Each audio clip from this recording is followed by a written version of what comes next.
So today I'm going to talk about the Intel's Pentium G4400 processor.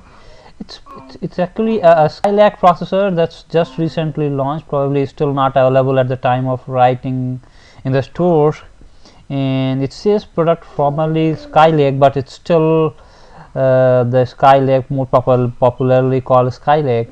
And the key thing about this processor is it's very low cost. It's just $64 processor, and you have a 14 nanometer technology. It stays cool at low power at 54 watts, and you have a dual core, and there's no support for hyper-threading, and its clock frequency is decent at 3.3 gigahertz. Basically it will do almost everything that you can expect from a decent processor, everything from desktop processing or notebook, browser, and things like that. And even for gaming, what you don't need a very huge processing power in most of the games.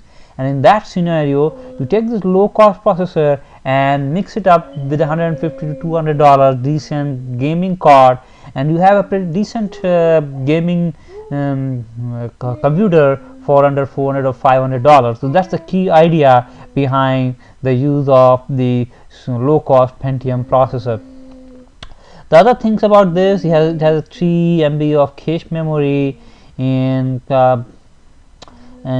it has an integrated graphics, HD graphics 510, but as I said, you will need something like an external graphics card if you are looking for a gaming. But if you are not into gaming, just use it for office desktop processing, and that makes it a very low cost desktop system. For like, you get for $64 you get a processor, you get an integrated graphics, just hook up a motherboard and your SSD drive or a hard disk drive, and maybe a couple of other things that you need, keyboard and mouse, and your, of course, the power supply and the cabinet, and you are all set. That could make a very low cost, like $250 to $300 desktop computer with decent processing power. Now let's compare it with the nearest Core i3 processor I have thrown here, Core i3-6100, another processor from skylake. Now the key difference between this one and the Pentium 64000, you can see the price jumps up from $64 to $117. So it's still low cost, but not ultra low cost.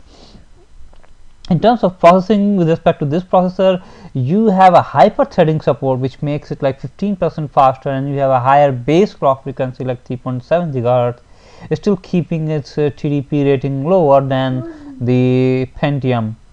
So if you have the money, a little bit extra money, and you need that CPU processor, of course Core i3-6100 is a decent processor and better processor, but for ultra cost I would prefer G4400.